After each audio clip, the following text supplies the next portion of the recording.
Well, good evening, everybody. We've put some fuel in the stove. Yeah, you can see it there. We've put some fuel in the stove. And we're going to... Oh, bloody hell. It's catching up. Oh, yes, we put fuel in the stove, so I don't need more of that. Okay. So we're going to light the... Tired. So we're going to light the fire. We're going to put that there. And we're going to put water in. We'll put about...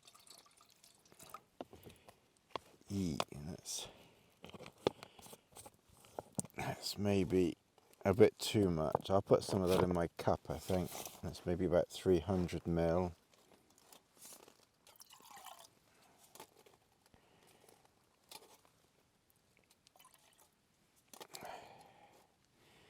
Alright, that's about 200 ml. And what we're going to do is we're going to make another Tony special. Tomorrow we'll do the buying stuff. But I thought I would have another go at, doing my own again. Now, we're going to take out the poor Messner dry things. And we're going to see how this goes. So what this is fricadilly, which is like a meatball, but it's homemade. So basically it's minced meat, it's minced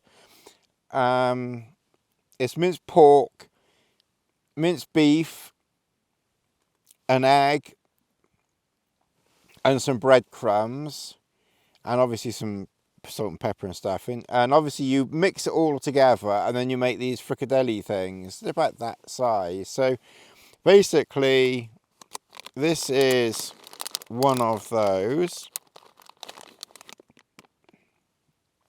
It's also potato and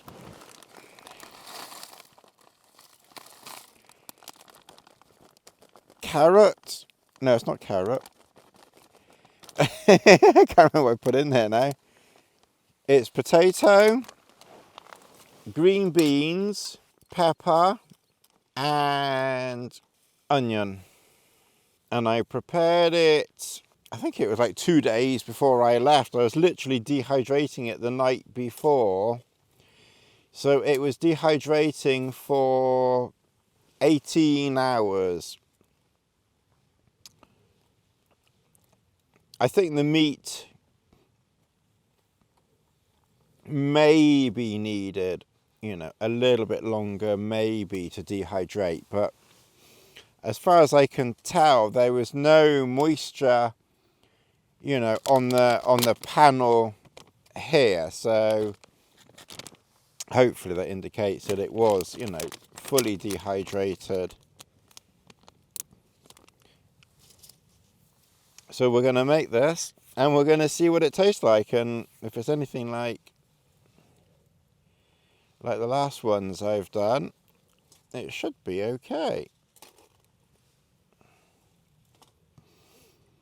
So as before, we'll let the water boil, and then we'll leave it for a very good 10 minutes.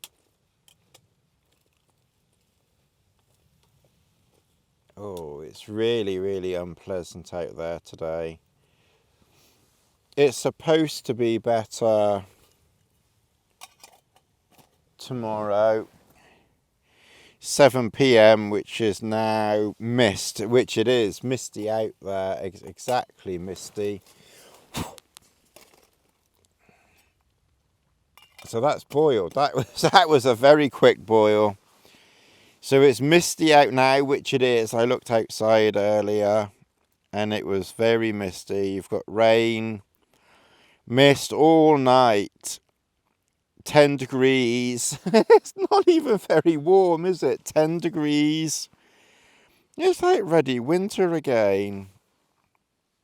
I tell you, like I said, I do pity the people in Scotland with all those midges, but it seems to me that further south, I mean, obviously this is the Brecon Beacons, but it seems to me that further south we don't seem to get so many biting insects and things, and I think that's a bit of a bonus. Okay, well, looking at the weather tomorrow, in the morning it's not looking very good. 7 a.m. 30% rain, 10 a.m. 30% rain. It's just not very nice, but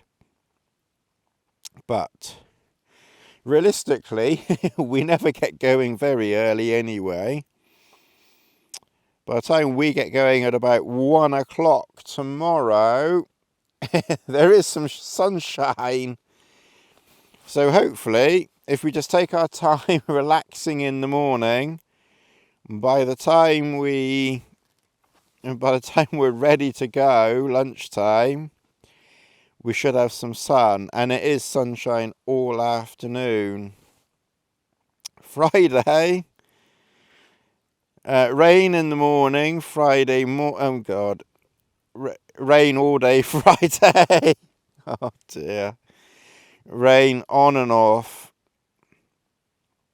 all day Friday. So I think we're going to have to enjoy tomorrow as best as we can, because Friday, I thought Friday was going to be reasonable, but Friday doesn't look very good. Saturday, when I'm walking back to the car, you know, early afternoon, probably lunchtime. I mean, there's a sunny interval late morning, and then it's just cloudy. It shouldn't rain lunchtime, so maybe a dry walk back to the car Saturday. So I think we've got to make the most of tomorrow afternoon. Nice weather. It's going to be miserable until tomorrow afternoon. And Friday really doesn't look very nice either. Oh well. I basically come out when I come out, and that's it. I don't really chase weather, hot, cold, whatever. You know, generally speaking, I try and get out a couple of times a month. Yeah, so you can see there. So you've got your meat. That's your bits of meat. That's your potato. Bits of potato, bits of green bean, pepper, and then onion. And that's basically it, really. There's a little bit of gravy in there as well. I think it's going to need, you know, I'll give it a really good 10 minutes to, you know, to hydrate, I think. Oh. But, yeah, it's a bit disappointing about the weather, but yeah, it is what it is. We'll enjoy tomorrow. I'll try. At least maybe I can get my stuff dry. Well, actually, but walking, I'll probably dry when I'm walking. It probably won't dry. Yeah, I don't think it'll be dry by the time I start walking, because it's just scrunched up. I think before I go to sleep, I'll maybe just try and stretch it out a bit. And there's a lot of venting in here. There's not very much venting sort of up the top. It's not like in the Acto, where you can kind of, you know, open the top and have an active open vent at the top. All right, so we've got this up to boil. It's been on for a while. Obviously I turned it off. I think what I'm going to do is I'm just going to put a little bit of this mash with it. This is quite, this was open from when I had it with Chris, I think. Should still be okay though. It's being sealed. I think the problem with the potato is that it's, in drying the potato out, it's almost crisping it. So I think the potato struggles a bit. Oh, I think I'm so hungry. I mean, it's almost like eating, you know, yesterday's dinner that you recooked in the microwave. I mean, I have to say that the professional ones that you buy, I think they do hydrate better. I mean, there you've got potato, you've got mincemeat, you've got green bean, I keep wanting to say carrot because it's that colour, pepper, probably a bit of onion in there.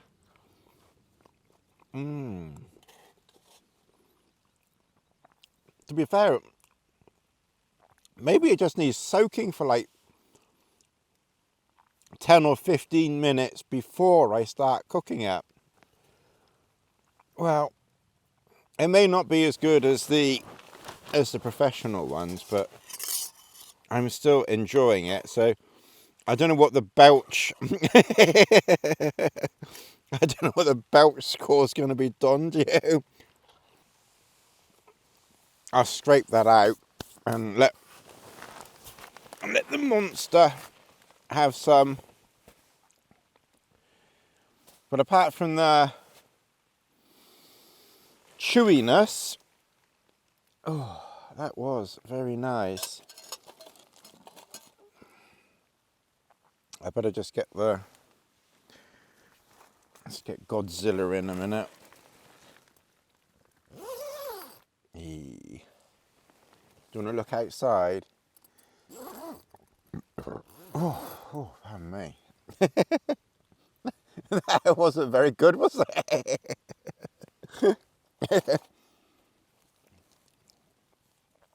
Well, here we are.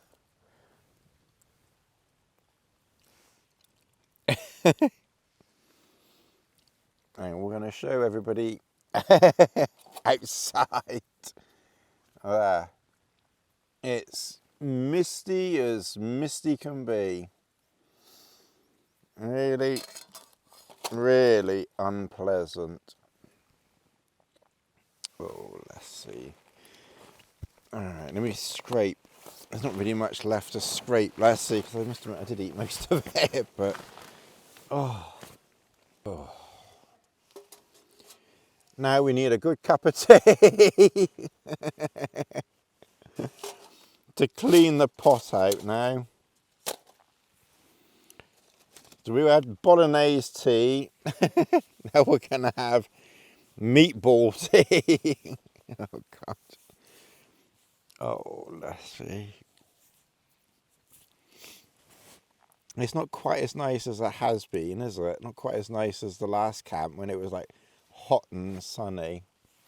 You want to come in? You can come in. You're all right. All this is your space if you want to come in. Come on then. Stay there. You're not coming to come with me though. No, you stay there.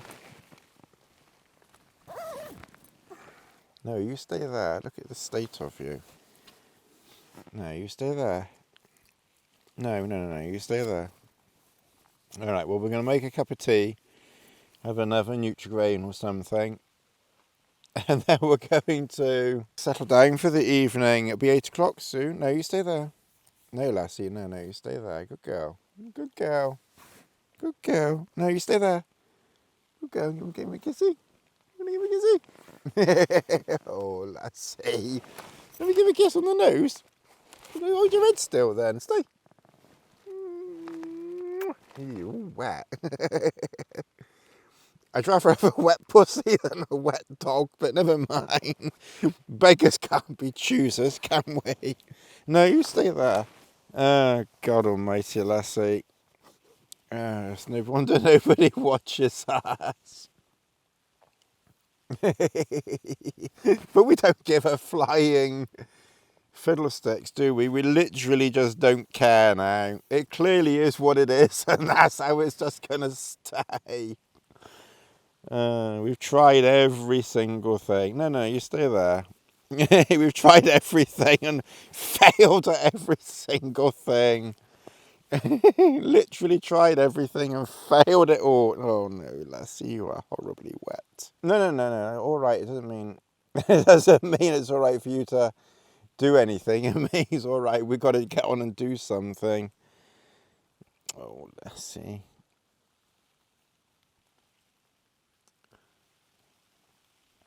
And to those who want to know and are always complaining, no, I don't bother drying her, because what's the bloody point in drying her? If I dried her, she'd get soaked straight away, and then she'll be outside again in a minute. She'll stay in there for, half an hour or something. No, you stay there. She'll stay in there for half an hour or so, and then she'll get bored in here, and she'll want to go outside again. And I literally just don't see the point in drying her, soaking a towel. And then if I wanted to dry her again later on, I've then got, a towel that's already wet. There's just no point in drying you, is there? There literally is no point. All right, we've got to get you settled down, I think, because I don't want you getting me all wet. All right, okay. It's 8:45, and of course it's still light out. It doesn't get dark until... Oh, my eyes. I think 9:40, and then 10:30 is effectively twilight. So, there's still, even 9:40 is, and it's only 8:45. So there's still an hour of daylight. But what I've noticed is when I was very carefully selecting where to put the tent earlier on, I selected a nice flat area, and of course I put the tent right down, and there's this great lump just to my left, which is not the end of the world, but it's a little bit annoying. So what I'm going to do, I'm not going to get changed, and it's not cold, so I'm going to nip outside. There's a great slug just down there, and I'm literally just going to move the tent to the left. May I suggest that you move the hotel closer to the sea? So it will entail moving pretty much every single peg. Maybe that one we might get away with just loosening off, to be fair. And then it's really just going to be, we will have to pull that peg out there. And in fact, rather than letting it just drop down there, lift that, and then just move the whole thing to the right a little bit, and let's come round here. And I think what we'll do is we'll just pull this peg up here, just put that one in there, and then pull these two pegs up here. Now obviously if you're moving things, just remember to do the door up. Just make sure your pegs are well and truly repositioned. We're going to have to do some adjusting there, I think.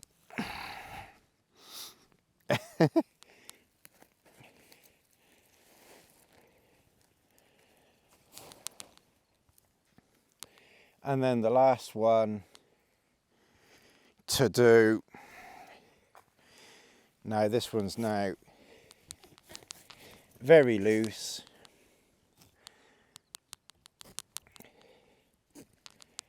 Just tighten that up. And then just take a step back and, okay, it's not exactly perfect, but it's not bad. Maybe just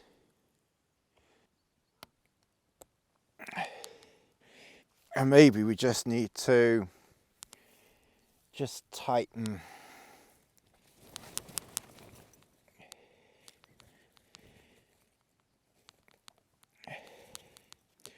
it's not very even ground, so you're not going to get a, it's quite bumpy, grassy here. It's not that bad, but all right. And that is moving that. So you can see we're in this, we can actually see now. So we're going to walk around there.